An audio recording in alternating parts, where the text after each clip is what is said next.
What's up everybody, another beautiful day in the Dragonflight, and today we're taking a look at Halls of Valor as an enhancement shaman. The build I'm running here is the Elementalist build, and I have a guide out for this linked in the descriptions below.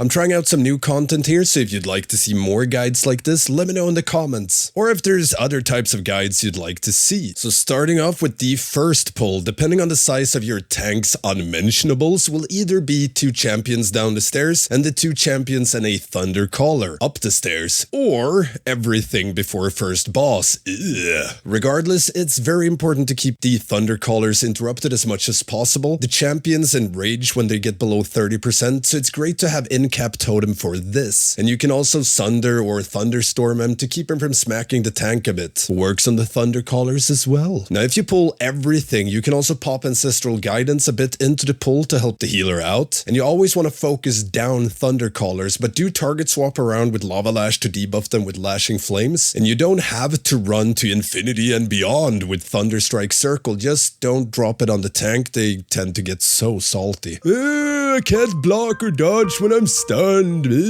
Anyways, always keep track of the big dragon so you don't accidentally get a breath in your face. May cause instant death. For the first boss, there's not a whole lot of enhancement tricks to do. Smack boss, use defensives for Horn of Valor. If you're doing higher keys or tyrannical, keep in mind that you can use Earth Elemental as a small defensive, 15% max HP, and Ancestral Guidance is great to help top people after a Horn, or if people are low before. Same thing with Healthstone, Health Pot if you're low before Horn of Valor. And if it's dicey, you can always drop a healing stream totem to buff your healing surges. But yeah, following the boss, assuming you pull the first 3 mobs up the stairs for the big pull, try to flame shock the mystic and then primordial wave one of the mobs upstairs, or the other way around, so you can spread it and have 6 targets to primordial wave lightning bolt slap, because you want to get it off cooldown fast. The prior interrupts here are the rune carver's etch and mystic's holy radiance. We have great control for packs like this, since all our AoE CC works, so thunderstorm, knockup, sunder, and incap totem. So use this to AoE interrupt and to help keep the champions in check, especially when they enrage. Again, thunderstorm is great when they enrage. You just knock them up a bit and they just float around there. Now keep in mind there's a shield maiden in the pack which has a frontal that also might cause slight death. And for the following packs, there's really not a whole lot different except how many your tank pulls. You always want to interrupt Mystic's Holy Radiance and Rune Carver's Etch. You want to watch Shield Maiden's frontals and move out just a little bit with the Thunderstrike Circle, as space is very limited in the corridors. Next room, going up to Hiria, you'll have 4 Shield Maidens and 1 Purifier. And let me tell you, these maidens are hell-bent on feeding on the lives of unaware melee DPSers. So make sure you're always looking straight at their behinds as you smack them. The mobs, that is. And you want to interrupt the Purifier's Cleansing Flame. Next pack, just be mindful of the Aspirant's frontal beam at all time, and again, don't get cleaved by the maidens. The aspirant jumps around a lot, so you always gotta track where it's facing so you don't accidentally get a beam in the behind. Now for the mini-bosses, there's not much to say. Keep Olimir interrupted and don't die to Sanctified. If needed, you can help healer on Solsten with Ancestral Guidance during Eye of the Storm, if it's needed. And for Hiria, same is true as for the mobs. Ancestral Guidance is great to help during Eye of the Storm. Healing Pot, Healthy Stone, Healing Stream Totem during it as well. Just want to make sure you live it. Another tip is to always try to spread fast following Eye of the Storm, as there's always a chain lightning following it. So if you can make it not bounce around as much. And Hiria will always cast 2 sets of projectiles before changing their direction. So during Sanctify, you want to find the gap, stand there for 2 casts, then the next cast you move to the right or left, and then you stand in a new gap for 2 casts. And you can stand really far away and still reach. I mean, I still die to it, but that's how you're supposed to do it. And Windrush can be either during Sanctify or as you run between lightning and holy side of the room. On high tyrannical keys, you want to have a defensives or top yourself with Healthstone or healing pots before Expel Light goes off, as it can slap pretty hard. Now, moving back into the halls, nothing has really changed for the new packs, except you'll get a marksman in them. Be mindful of where they jump and their penetrating shot. You can interrupt this with stun, sunder, or thunderstorm Thunderstorm. Otherwise, interrupt Edge and Holy Radiance. Now, if you pull these small wolfies before Fenryr, you can line up Ancestral Guidance with some cooldowns for extra burst healing if they pounce on players. That is, if they don't instantly die, but at least you can say you tried to save them. I got so much healing going on. Oh, they're dead. And you can again Thunderstorm and stun to keep him controlled a bit. For Fenryr, hold Primordial Wave for when the Wolfie ad spawns, so you can fire off 4 lightning bolts and get 40% haste rather than 10. Plus pad gives you a lot of extra boss damage. You can also spec into Stone Skin Totem for this boss and use it for Claw Frenzy, since it is physical damage, and 10% damage reduction on 30-sec cooldown. You can have it up for most if not all of them. That is, if it's needed, if you're playing higher keys or tyrannical keys. This is also where you want a health stone and stuff like that before Claw Frenzy if you're low on health. Following this, the tank I run with usually does a massive bear pull, as they're easy percentage and they don't really do anything except slap the tank, but they can just run, because you can kite them forever due to the movement speed buff we get after defeating the second boss. There's no big enhancement tech here more than help keep him in check with all your end caps and stuns. It's a lot easier to nuke him down if they're grouped and stand still. So if tanks are kiting, a nice little stun totem or a thunderstorm every now and then will give you some extra uptime. Now, when you move on to the ramp towards the final 2 bosses, you can either take the 2 Sentinels with you up to the 2 mini bosses. You can kill them with one of the mini bosses to save some time. Or you can do the cheese strat, if you're not lactose intolerant,